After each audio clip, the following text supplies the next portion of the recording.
Hi, I'm Buki. I'm here in my studio in Berlin-Kreuzberg. Welcome. I'm really happy to show you my work and what I do and where I work.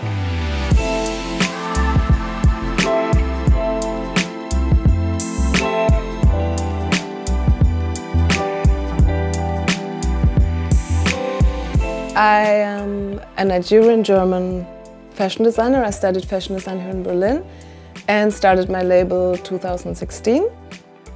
I'm doing contemporary sustainable fashion. I would say African fashion.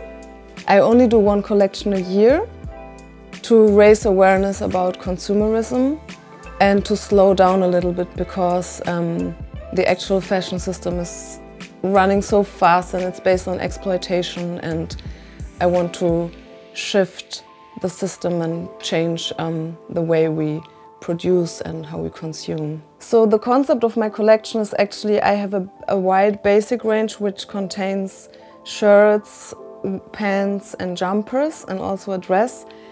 Plain colors in white, grey or navy, and they're not replaced every season, so I have them during several seasons and years, and sometimes I change colors or a little bit adjust the shape. And then I add them by quilt pieces. And the quilt pieces are made of a mix of the African wax print and the plain fabric, where I use a certain technique which takes a lot of time to produce, and the pieces are also reversible. So they're, you can wear them for any occasion. If you feel like you want to wear something classy, you wear, for example, the jumper in a plain color and you see the texture through the stitching, or you turn it around and you wear vibrant colors and kind of an eye catcher. So for creating the quilt piece, it's kind of a long process because I have different layers of fabric. I have the African wax prints, which you see here, and then I have a plain fabric, which you see on the other side, and in the middle there's a padding, which you see here. First of all I have to cut all the layers of fabrics. Afterwards I tuck them together and then I start sewing. So here you see how I follow the lines to create the pattern. So on one side you have the pattern with the texture. It's getting a little bit of three-dimensional. And on the other side it's just the unicolor with the stitches. And before I start with my final piece, I do a lot of trials. So here you see, for example, that's the same fabric, but here I used another fabric on the other side and also another color of stitches. And here as well. So it's always, I try and look how I like which kind of aesthetic I like and I want to show. Also afterwards, because then you have the raw edges and I want to have a clean and nice finish, I use a binding for all the pieces that are quilted. So that's how a final quilt piece looks like. So here you can choose to wear the pattern side, or you turn it around and have just the canvas. And there's also the possibility to custom-made it. So you can choose the plain fabric that you like, which one you prefer. Either you want a darker color or the same color that I used. And then you can also choose the African wax print that you prefer. So you have a kind of unique piece for yourself. That's also possible. I'm happy to have a wonderful, lovely guest here, Beatrice. Hi. Nice to have you here. Beatrice Angut-Ola is an interdisciplinary fashion curator, creative producer, advocate and guest lecturer at the University of Arts in Bremen, based in Hamburg and Kampala. She has also spearheaded the conversation around inclusivity, curated exhibitions in Germany and worked on knowledge exchange projects in Africa, and has also championed best-in-class practitioners in the diaspora. In 2012, she launched the first high-end fashion platform, Africa Fashion Day Berlin, in the frame of Mercedes-Benz Fashion Week Berlin, and founded the creative agency Apia Productions that focuses on Made in Africa. She's a trailblazer for the African fashion movement in Germany. So hey Beatrice, I'm really happy to have you here. Thank you. Thank you very much for the invitation. It's a pleasure. Absolutely. So we're going to talk about the African fashion movement, decolonizing fashion. Since decolonizing fashion now it's a buzz. What are your thoughts? I feel like fashion definitely needs to be decolonized because the whole fashion system is based on exploitation, especially on exploitation of marginalized people, women, people of color, black people, indigenous people. So there definitely needs to be a change. Definitely. It's just like, if you think of it, you use the term decolonization. So colonization is embedded. And this is what I think is a kind of critical aspect, because it means the colonizers are now the ones who are going to decolonize. And to me, it doesn't make sense. You have a system, a fashion system, that was built on white supremacy. You have more or less a white-focused ideology. Mm-hmm. And now this system that is actually rotten wants to decolonize. And therefore, I think it's very important when we're in these debates, what is also led by white women, white academics. I wonder, since it's about a movement, it's also about the African fashion movement, voices of African origin, mm-hmm. voices of indigenous origin should actually be the leading people discussing it. So what do you think, what would be also a kind of way to push forward the culture, but really also embedding black, indigenous people of color? I think it starts, for me, it starts with myself as a person of color and a person who grew up in both different societies. I grew up in here in Germany with the whole colonized system in a way, and also in Nigeria.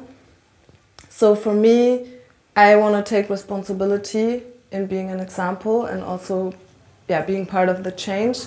And therefore I'm really happy about your platform, because when I met you a few years ago, I felt so empowered by the event that you were hosting, meeting so many other designers of the diaspora and from the continent, to exchange ideas, to see that I'm not alone here in Germany doing what I do, and to have a feeling of we are also part of the movement and we can also have our seat at the table and create our own table. So.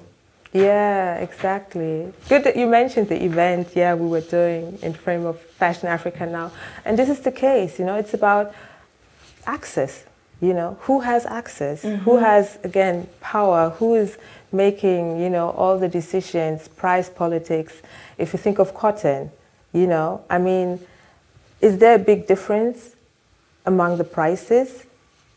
If you think of organic cotton, compare, to the industrialized cotton, what are your thoughts? There is a difference, but it's not that big. I remember I learned it at university and I was really wondering why the difference is not so big. So I think there definitely needs to be a change to really pay the true costs in the whole supply chain, so everyone can profit from it, and it's not, no exploitation on any point of the whole supply chain. Absolutely. And since you said you're into the African fashion movement, but currently you're still producing in Europe, right? So what is your next step? Where do you want to go with your brand? Yeah, my next step is focusing more on the continent, getting connected with people, especially in West Africa, because that's where my heritage is and where my family comes from. And I want to produce there as well. Maybe not 100% there, but here and in Africa and... All right, sounds good. And also in this context, I need to point out, I mean, you're using wax prints. And wax prints, it's a Dutch fabric. And also rooted in colonization. It is, yeah. And what I also very, and based on exploitation. So what is also your next step with your fabrics? Do you also plan to source in African countries, or do you have already plans for that? That's definitely my plan. It was also my plan at the beginning, but at the beginning it was quite difficult for me to source fabrics from Africa while I was based here. But why was it difficult to source fabrics? I went to Senegal for a trip for the sourcing, but somehow I didn't meet the right people. Because they're like what you said, a lot of textile companies are actually not African. So if you want to buy the wax prints, for example, it's at the end you end up buying the Dutch fabric in Africa. It's made in Africa, but it's not the African fabric. So on that point, when I realized that, I decided to buy the fabric in Europe because I know where it comes from. And but for the future, I want to buy more and more, not the wax prints, the ones that I'm using right now, but indigo, natural dyed fabric, because there's a big scene of artisans as well. And I think now it's more and more arising because the awareness is there and people also are more proud of their heritage and of their arts and crafts. Exactly. So that's my goal. Wonderful, sounds good. Because this is the point, because I guess also it's not always easy to access from a different continent, you know, and therefore it's so good that we have now this movement and we have different platforms that make it easier.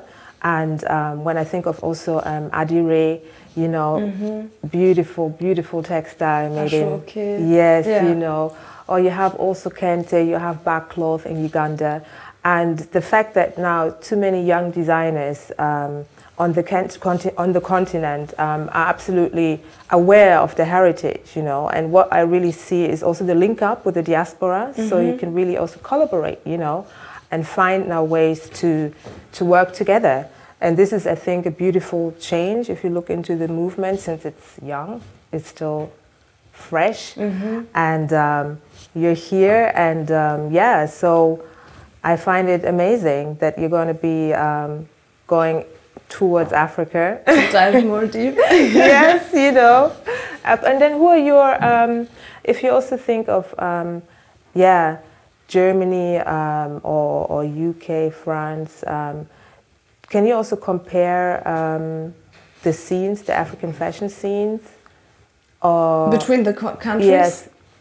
I would say, from my experience, the German scene is pretty small. I think it's bigger in the UK and in France, but there's also a bigger African community based on colonization. So that's a difference between Germany and France and UK. But through you, a whole new universe explored for me, because right now there are more and more designers of African descent in Germany, Switzerland and Austria as well. And it's really nice to connect and exchange and trying to change the narrative of African fashion together. Exactly. This is actually a good point you're making, yeah, because this is also what I believe is so important in this movement, to understand that the narrative cannot be any more controlled by Western ideologies. So if we really want to make a step forward, it means we need to share the narrative. And tell our stories. Exactly. And there needs to be space, because the controlling, it should actually die out. And this is so important, that we have more of these conversations, and we need more platforms, you know, to be visible. What would you say? Do you find there's a visibility over here in Germany for creatives of African heritage, for Black, indigenous people of color? Maybe a small one, and I think it also changed last summer after the whole racism debate. But when I started my brand, I was kind of invisible, and it was really hard to get visible. And actually, through your platform, I felt kind of a empowered backup to be more visible and also to feel more confident in getting more and more visible. Wow. How was it for you? Yes, I mean, for me, since my goal was, I realized that there's a misconception. I realized there's a lack of awareness. That's why I started. When I started nearly, 8 years ago, I noticed that we're not visible, and I was wondering, you know, I'm a black woman, I've been born in Germany, I'm raised here, and why can't I not buy African fashion? Why is it not a topic in the media? And therefore I said, okay, you have two options. Either I complain or I start something on my own. Yeah. And I just decided to start something to give awareness to all these brands and to push forward the culture and to make sure that there's a kind of connection between the dots, and knowledge plays an important role. And I think, yeah, what we did on our event, knowledge exchange, you meeting up with other brands, and this is so important, the empowering part and our perspective, I think, yeah, what we said. And then also educating, because I think one big problem is that people are not educated and don't know about all the topics, and especially the view from the global north towards the global south, and it's on us to change it. Exactly, you know, and this is the point, because it's so important to be aware of, also if you're a sustainable brand and you still feed into the rotten system by not really taking a look into your brand. Yeah. So, yeah, great. You know. Thank you so much for coming. Thank you for having me here and, you know, talking about what we usually do. Yeah, and there's many more events and things coming up. Absolutely. Yeah, so for all the future designers of African descent, we are here. Yes, we are right here. We are here to support, empower. Let's build, grow together, and made in Africa. This is what it is. Let's change the narrative. Breaking stereotypes and shaping the future.